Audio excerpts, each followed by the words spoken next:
राधे राधे। जय श्री कृष्णा। जय सिया राम। मेरे प्यारे साथियों, मैं विजेंद्र फौजदार आप सभी का आपके अपने यूट्यूब चैनल BS पॉलिटी जी के ट्रिक में हार्दिक स्वागत करता हूं। मेरे प्यारे साथियों, इंडियन हिस्ट्री के अंतर्गत जो हमारी क्लासेस चल रही हैं, मिशन सरकारी नौकरी जो बैच चल रहा है, उसमें आज का जो टॉपिक रहेगा वो आपके लिए गुप्त वंश रहेगा। इससे पहले हमारी हिस्ट्री की जो प्ले लिस्ट है उसमें मौर्य काल को हमने कवर कर दिया था।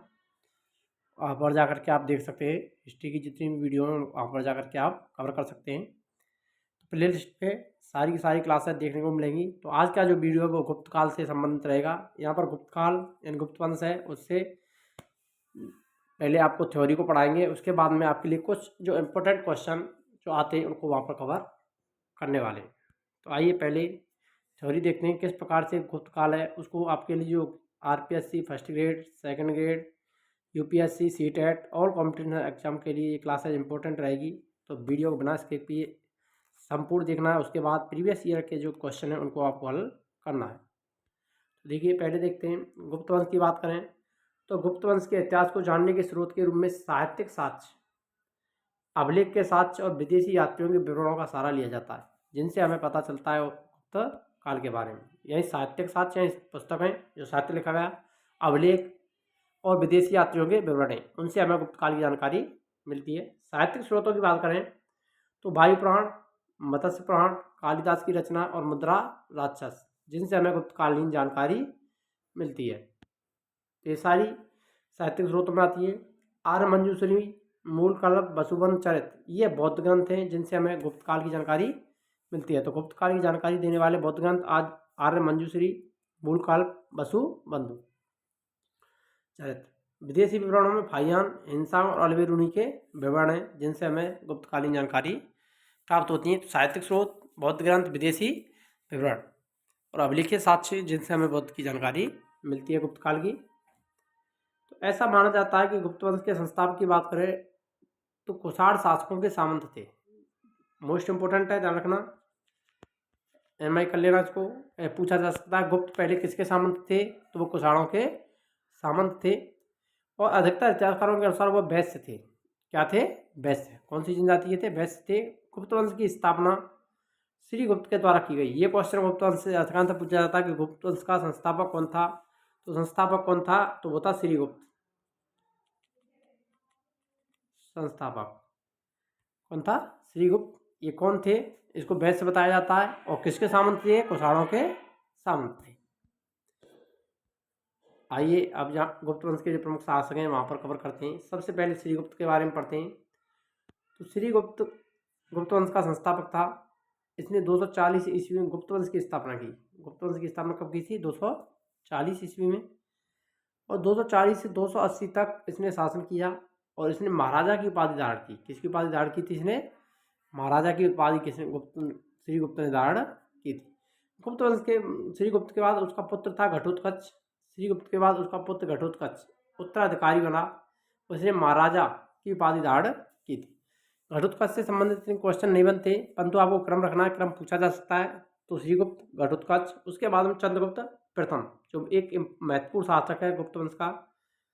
चंद्रगुप्त प्रथम गुप्त वंश का प्रथम महत्वपूर्ण राजा था। इसने महाराजा धिराज की उपाधि धारण की। ध्यान रखना, उन्होंने महाराजा की उपाधि धारण की थी और इसने किसकी उपाधि धारण की थी? महाराजा धिराज।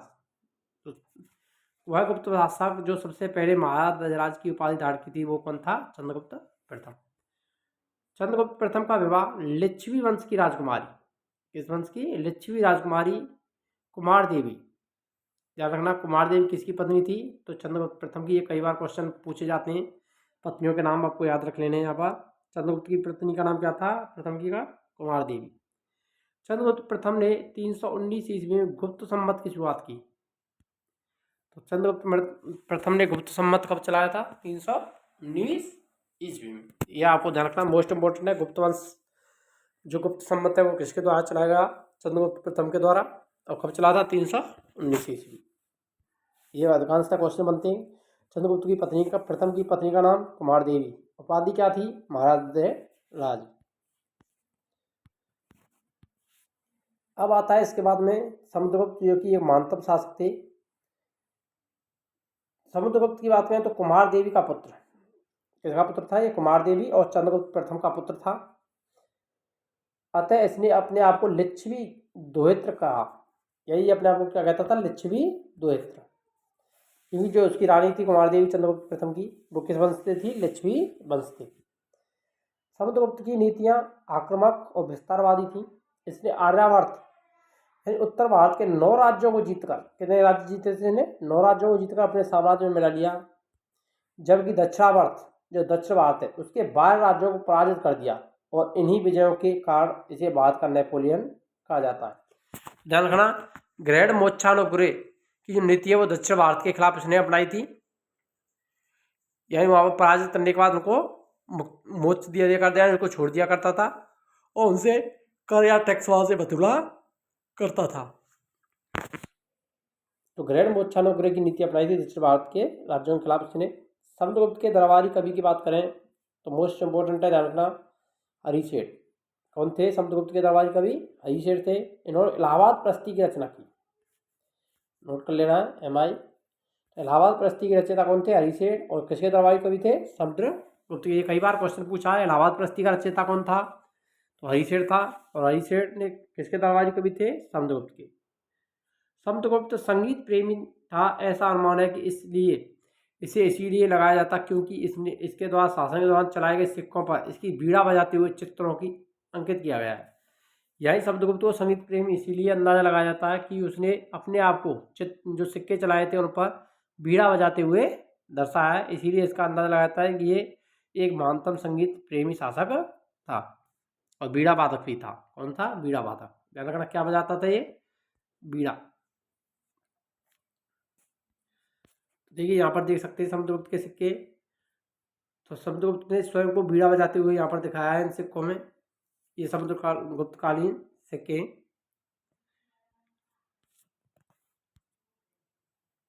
समुद्रगुप्त के बाद रामगुप्त शासक बना। समुद्रगुप्त के बाद में रामगुप्त अगला शासक बना, परंतु यह एक अयोग्य शासक था। यही इतिहास में इसका नाम वर्णन इतना नहीं मिलता है, ना ही यहाँ से खत्म क्वेश्चन बनते। चंद्रगुप्त द्वितीय विक्रमादित्य के नाम से ये इतिहास में प्रसिद्ध हुए। उसके बाद अगला शासक बना चंद्रगुप्त द्वितीय और इसने मालवा और गुजरात के शकों को पराजित किया। यही शकों को पराजित करने वाला गुप्त शासक कौन था? चंद्रगुप्त द्वितीय विक्रमादित्य। और शक विजय के उपलक्ष्य में इसने विक्रमादित्य की उपाधि धारण की। किसकी उपाधि धारण की थी इसने?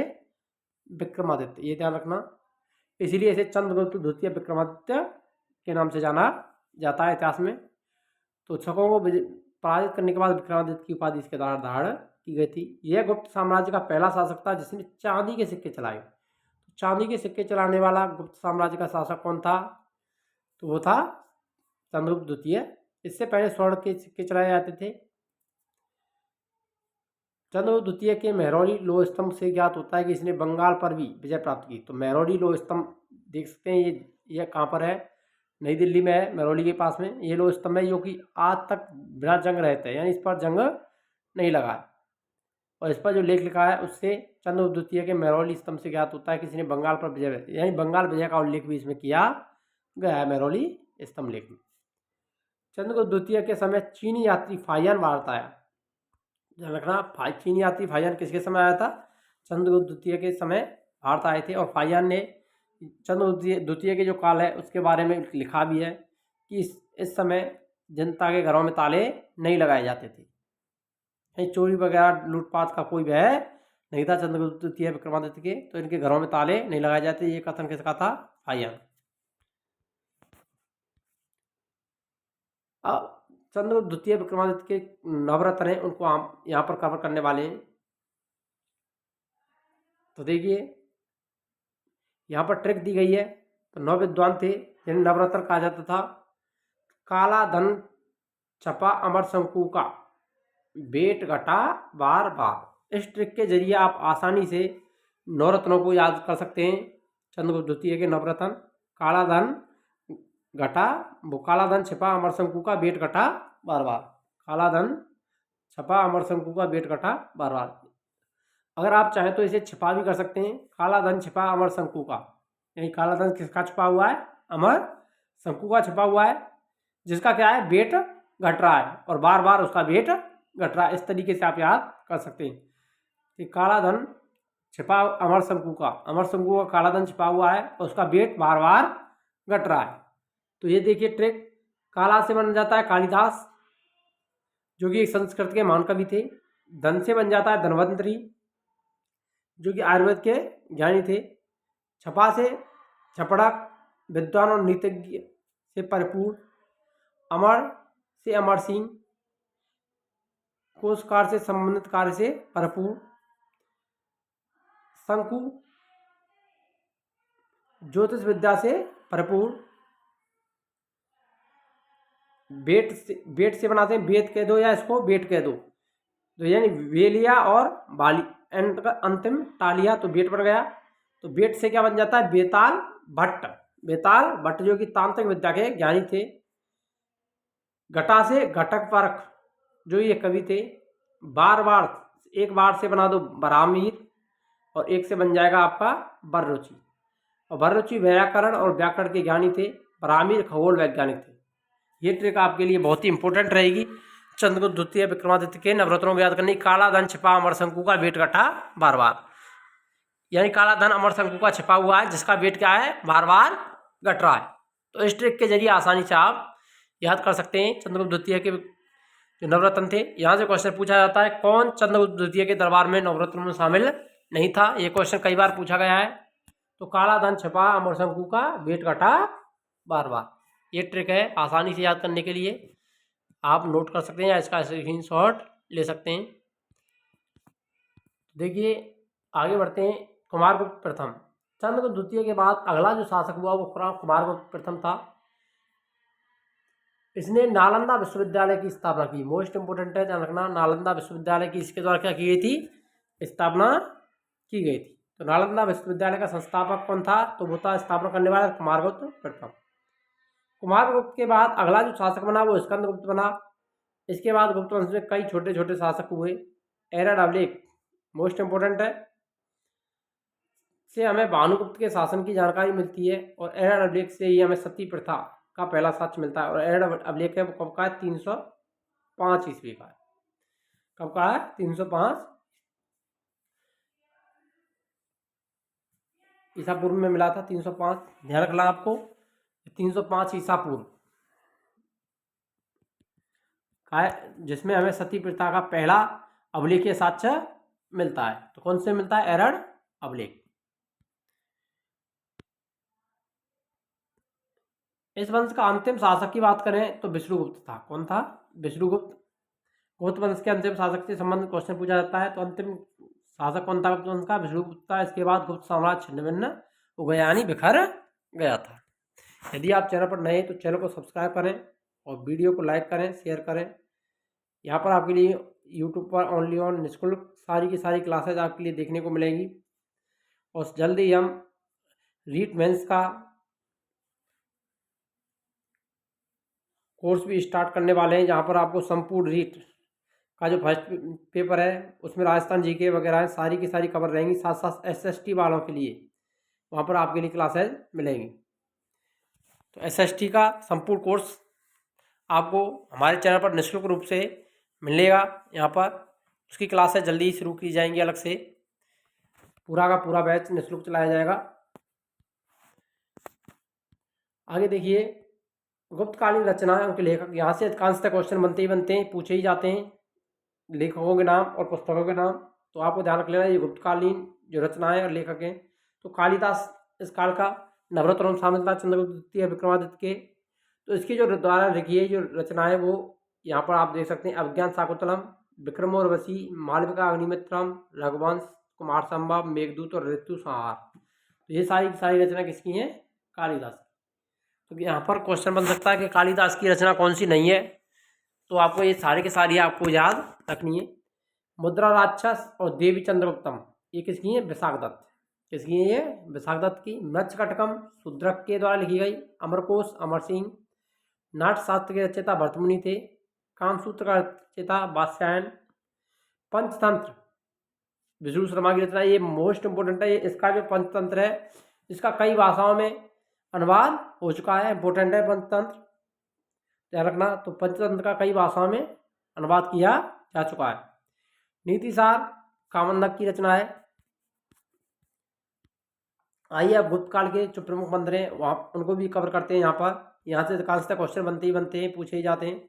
देवगढ़ का दशावतार मंदिर ललितपुर उत्तर प्रदेश में स्थित है। तिगवा का विष्णु मंदिर जबलपुर एमपी में स्थित है। एरड़ का विष्णु मंदिर सागर मध्य प्रदेश में स्थित है। और भूमरा का शिव मंदिर सतना मध्य प्रदेश में स्थित है। और नचरा कोठार का पार्वती मंदिर भी कहाँ पर है? मध्य प्रदेश। ध्यान रखना मध्य प्रदेश में स्थित मंदिरों को। तो कितने मंदिर हैं? ये 4 प्रमुख मंदिर हैं गुप्तकालीन। तो ध्यान रखना यहाँ से भी question RPSC first grade second grade कई जगह एग्जाम में पूछे भी गए हैं। यहाँ पर कौन सा जो मंदिर है गुप्तकालीन वो एमपी में नहीं है, या इसके मैचअप भी आ जाते हैं कौन सा कहाँ पर है। तो आपको ये सारे के सारे याद रख लेते हैं। तो 4 तिगवा एरड़ भूमरा और नचना कोठार का जो मंदिर है ये सारे कहाँ हैं? एमपी यानी मध्य प्रदेश में। और स्थलों के नाम ध्यान रखना जबलपुर सागर रत्ना और पन्ना।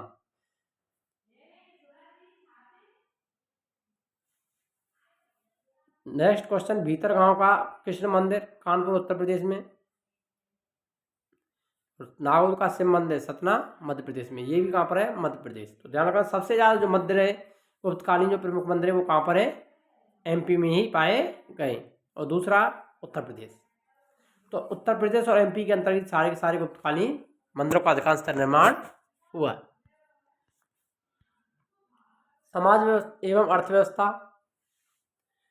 गुप्तकालीन समाज परंपरागत रूप से ब्राह्मण क्षत्रिय वैश्य शूद्र 4 वर्णों में बटा हुआ था।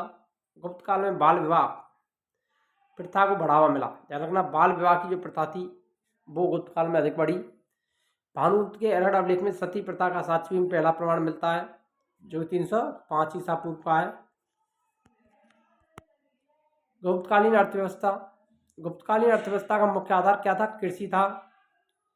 भू राजस्व की आय का मुख्य साधन होता था। और भू राजस्व के कुल आय का कितना लिया जाता है? 1/6% लिया जाता था। यह आय का मुख्य स्रोत क्या था? भू राजस्व। और कितना लिया जाता था? 1/6 रूप में वसूला जाता था। आइए अब अन्य करों को देख लेते हैं, ये इंपॉर्टेंट है, यहाँ से भी क्वेश्चन बनते हैं। तो भिष्टिकर क्या था? ये बेगार और निःशुल्क श्रम था। बेगार और निःशुल्क श्रम। बलि गुप्त काल में धार्मिक कर। तो बलि क्या था? धार्मिक कर था। वायु और पानी के देवताओं की पूजा के लिए इकट्ठा किया गया कर कौन सा था? बात भूत। वायु और पानी के देवताओं की पूजा के लिए इकट्ठा किया गया कर था। भतिया भट्ट पुलिस कर को भतिया भट्ट कहते थे। प्रणय, यहाँ से क्वेश्चन बनता है, ध्यान रखना इंपॉर्टेंट है। प्रणय ग्रामवासियों पर लगाया गया अनिवार्य कर क्या कहलाता था? प्रणय कहलाता था। चारासन तो चारा का गाँव का शुल्क। चाटन लुटेरे द्वारा उत्पीड़न से मुक्ति का जो करता है, ये भी इंपॉर्टेंट है, ध्यान रखना। लुटेरे द्वारा उत्पीड़न से मुक्ति कर। दक्षपराध दशापराध 10 प्रकार के अपराधों पर किए गए जुर्माने जिनको 10 अपराध कहा जाता था। हलदंड हल पर लगाया जाने वाला कर। ये तो नाम से ही याद हो रहे, तो आपको प्रणय कर चाटन कर 2 ये भट्ट भट्टकर और बलि और वृष्टिकर, ये आपको मुख्य रूप से याद रखने हैं। यहाँ से अधिकांश क्वेश्चन बनते हैं। अन्य तथ्य, गुप्त काल को भारतीय संस्कृति का स्वर्ण काल भी कहा जाता है, यानी क्लासिकल युग के नाम से जाना जाता है। गुप्त काल में सती प्रथा और बाल विवाह का प्रथम उल्लेख भी मिलता है। इस शासन की सबसे बड़ी इकाई देश होती थी। क्या होती थी? देश। और देश का जो सर्वोच्च होता था वो राजा होता था। और शासन की सबसे छोटी इकाई गांव यानी ग्राम थी, जो ग्रामीण के अधीन होती थी। गुप्त काल में स्वर्ण मुद्रा को क्या कहते थे? दीनार। इंपोर्टेंट है, गुप्तकालीन स्वर्ण मुद्रा को किस नाम से जाना जाता था? दीनार के नाम से जाना जाता था। आइए अब कुछ प्रीवियस ईयर एग्जाम के जो क्वेश्चन हैं उनको यहाँ पर कवर करते हैं। तो गुप्त वंश के संस्थापक की बात करें तो कौन थे? श्रीगुप्त थे। इतिहासकार बी.ए. स्मिथ ने किसकी वजहों से प्रभावित होकर उसे भारत का नेपोलियन की संज्ञा दी थी? तो भारत का नेपोलियन किसने कहा? विसेंट स्मिथ, बी.ए. स्मिथ ने किसे कहा था? तो वो कहा था समुद्रगुप्त को। किसको कहा था? समुद्रगुप्त को कहा था भारत का नेपोलियन। किसके द्वारा कहा गया था? ये पूछा जा सकता है, विसेंट स्मिथ के द्वारा। भारतीय संस्कृति का स्वर्ण काल गोल्डन एज किसे कहते हैं? तो गुप्त काल को कहा जाता है। एरड़ अभिलेख का संबंध किस शासक से था? ब्रह्मगुप्त, चंद्रगुप्त प्रथम, चंद्रगुप्त द्वितीय या भानुगुप्त? तो किससे था? भानुगुप्त। डी वाला ऑप्शन राइट हो जाएगा। 305 ईसा पूर्व। गुप्त युग में जो विश्वविद्यालय प्रसिद्ध हुआ वह था कांची, तक्षशिला, नालंदा, वल्लभी। तो नालंदा विश्वविद्यालय कुमारगुप्त के समय स्थापित हुआ था। कुमारगुप्त इसके संस्थापक थे। फाहियान किसके शासनकाल में भारत आया? तो फाहियान किसके समय आए थे? चंद्रगुप्त द्वितीय विक्रमादित्य के समय। डी वाला ऑप्शन राइट रहेगा यहाँ पर। जिसने कहा था कि यहाँ के पर लोग घरों में ताले नहीं लगाते थे, यह कथन किसका था? फाहियान का। चंद्रगुप्त द्वितीय ने विक्रमादित्य ने की जो उपाधि है वो कब धारण की? तो विक्रमादित्य की उपाधि कब धारण की थी? उसने शकों के लुण्ठन के बाद, उस सिंहासन पर बैठने के बाद, चांदी के सिक्के जारी करने पर, उपयुक्त सभी। तो शकों का उल्लंघन करने के बाद इसने विक्रमादित्य की उपाधि धारण की थी और इसके द्वारा चांदी के सिक्के भी चलाए गए थे, यह आपको ध्यान रख लेना है अलग से। गुप्त काल की सोने की मुद्रा को क्या कहते थे? तो वो दीनार कहा जाता था। कुमार संभव महाकाव्य किस कवि के द्वारा लिखा गया है? कुमार संभव किसकी रचना है? तो वो कालिदास की रचना है। डी वाला ऑप्शन राइट रहेगा।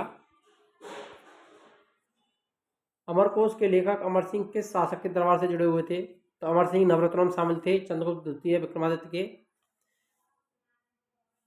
काला धन छुपा, अमर शंकु का भेंट कटा बार बार। चंद्रगुप्त प्रथम ने गुप्त संवत का प्रारंभ किस उपलक्ष्य में किया था? अपने राज्यारोहण के स्मारक में, शकों के लुण्ठन के उपलक्ष्य में, हुड़ों को परास्त करने के उपलक्ष्य में। इनमें से कोई नहीं। तो उसने कब किया था ये? तो ये किया था अपने राज्यारोहण के समय, 319 ईसा पूर्व। बाल विवाह की प्रथा का आरंभ कब हुआ था? तो ये हुआ था बाल विवाह और सती प्रथा का जो उल्लेख मिलता है वो कहाँ पर मिलता है? गुप्त काल में। सी वाला ऑप्शन राइट रहेगा। अगर वीडियो अच्छी लगी तो वीडियो को अधिक से अधिक लाइक करें, शेयर करें और चैनल पर नए तो चैनल को सब्सक्राइब करना ना भूलें। मिलते हैं नेक्स्ट वीडियो में, तब तक के लिए जय हिंद।